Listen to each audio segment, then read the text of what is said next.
Continuamos con Jania Nobel, información de coyuntura. Colombia despertó hoy sacudida por un terremoto magnitud 7.4 con epicentro en el departamento del Chocó. Hay víctimas, edificios colapsados, cientos de viviendas dañadas y comunidades donde todavía evalúan la magnitud de la tragedia. Colombia es un país sísmico, pero un terremoto de esta dimensión pues vuelve inevitable una pregunta: ¿estaba realmente preparada la población y sobre todo sus ciudades? Vamos a enlazarnos precisamente hasta Colombia, Medellín. Vamos a conversar con nuestro colega, nuestro amigo periodista independiente Valdir Ochoa, a quien le agradezco muchísimo estos minutos de su tiempo. Sabemos que están pues corriendo, están en la brega, están reporteando, en fin. Gracias, Valdir, por contestarnos esta comunicación. ¿Tú estás bien? Jania, ¿cómo estás? Un abrazo para ti, para toda tu audiencia. Afortunadamente sí, yo, mi familia y bueno, pues decías algo ahorita que es importante para darle contexto a tu audiencia y es el epicentro fue en el departamento del Chocó. El departamento del Chocó es un departamento que está ubicado en la zona pacífica colombiana, en el suroccidente, en el suroccidente colombiano.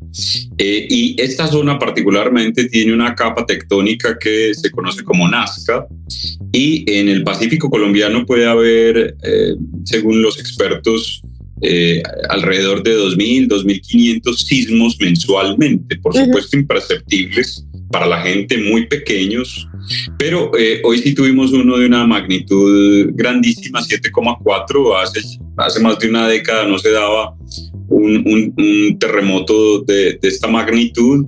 En esa zona, el último fue en 1979 y fue de magnitud 7.2 en la escala de Richter. Pero además, pues, digamos, dentro de todo lo negativo de lo que sucedió, una de las cosas positivas es que la profundidad del terremoto fue de más de 100 kilómetros. Los expertos dicen que si hubiera sido de 30, 40 o mucho menos, estaríamos hablando de una verdadera catástrofe. Pero bueno, está aquí hoy y se está atendiendo y dejó sí unas ciudades con temas muy complejos que se atienden a esta hora. ¿Qué dimensión tiene ya esta emergencia? Estamos ante uno de los terremotos más graves que ha registrado el país. Me dices que no lo habían presentado desde 1979, pero pues evidentemente las poblaciones aumentan, la densidad demográfica también. ¿Qué dimensión tiene hasta este momento la emergencia, Valdir? Sí, sin duda, Jania, el último gran terremoto que tuvimos en Colombia fue en el año 1999 y fue en el eje cafetero, que es, digamos, casi que la misma región donde hoy tiene los estragos más fuertes, porque hoy los estados, como los llaman ustedes, nosotros los llamamos departamentos más afectados, son, por supuesto, Chocó, que es el departamento epicentro del terremoto. El Chocó tiene también una particularidad y es un departamento habitado mayoritariamente por población afrocolombiana, con unas condiciones muy desiguales desde el punto de vista económico y social. Así que, digamos, a todo lo que sumó esta mañana el terremoto, pues hay unas condiciones que hacen más complejo todo. Y te decía, los departamentos como hace ya 26 años, en ese 99, también afectados son esos del eje cafetero, las ciudades de Manizales, que es la capital de Caldas, el estado de Caldas, Pereira, que es la ciudad más afectada, que es la capital del estado de Risaralda, y Armenia, que es la capital del estado de Quindío. Y a estos tendríamos que sumarles Cali como una de las grandes ciudades del país y el Valle del Cauca, que es, digamos, el departamento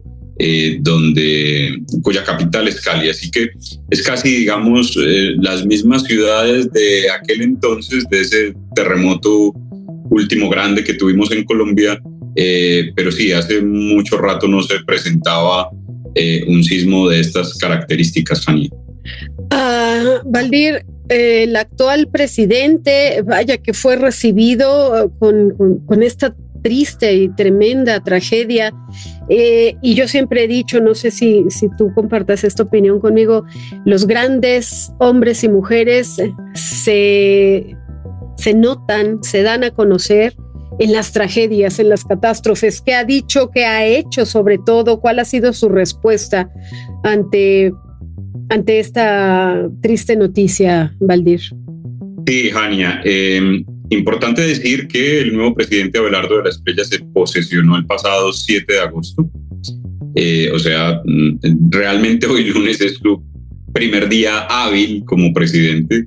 Y con buena parte de su equipo.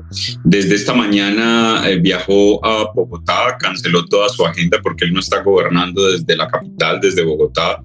Quiere hacer un ejercicio de gobierno descentralizado, entonces escogió Barranquilla como una de sus sedes principales, pero desde esta mañana estaba en Bogotá, canceló toda su agenda, lideró la primera, digamos, reunión del puesto de mando unificado en la UNGRD, que es la Unidad Nacional de Gestión de Riesgo, hacia más o menos eso de las 2:30 hora mexicana, dio un primer informe y viajó posteriormente al departamento del Chocó justamente para acompañar allí a la gobernadora y acompañar a todas las personas y conocer de primera mano lo que sucedió. Sí. Pero en ese primer PMU, en esa primera reunión del puesto de mando unificado, pues se tomó la decisión de que todo su equipo de gobierno, o por lo menos sus principales alfiles, se desplegaron por todo el país. Entonces, él se fue para Chocó, algunos otros viajaron a la ciudad de Cali y otros a Pereira, que como te he dicho, Pereira y Manizales, que son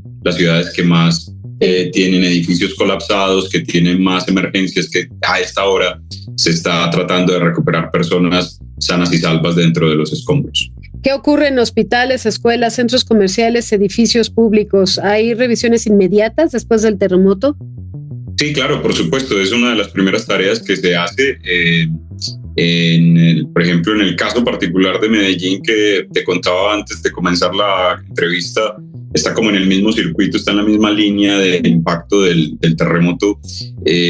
Las autoridades han estado justamente haciendo revisión de las infraestructuras, haciendo revisión de los colegios, hospitales, de qué edificios pudieron tener algún tipo de, digamos, de roturas o de algunas fallas o de grietas, exacto, esa era la palabra que estaba buscando exacta. Sí. Pero digamos que hoy y a esta hora lo más importante en esas ciudades que te he mencionado, donde los estragos sí son graves, hoy la prioridad y a esta hora la prioridad es rescatar el mayor número posible de personas que se encuentran entre los escombros. En ciudades como Cali, Pereira, hay edificios enteros que colapsaron.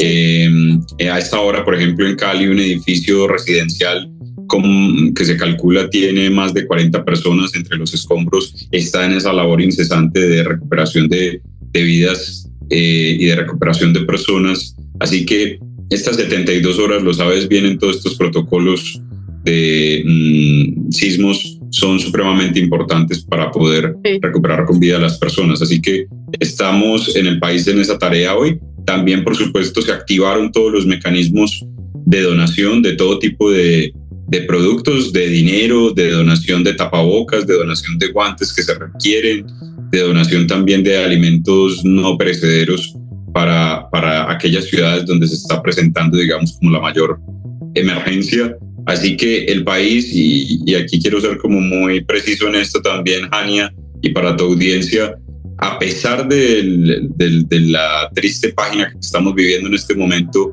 Colombia tiene una institucionalidad representada en su gobierno central, gobiernos locales, empresas privadas, organismos de socorro, organismos de la sociedad civil que se unen muy bien y que trabajan de manera muy armónica alrededor de estas tragedias. Sí. Así que yo creo que con la tristeza que hay en el país también hay, digamos, un espíritu de salir adelante y de sacar, digamos, toda la capacidad y toda la solidaridad que tenemos como colombianos en esta tragedia. Valdir, dame un minutito, tengo que irme a un corte comercial, pero regreso contigo. Estamos enlazados hasta Colombia, Medellín, Colombia, que sufre esta tragedia. Amanece con un terremoto de magnitud 7.4. Volvemos.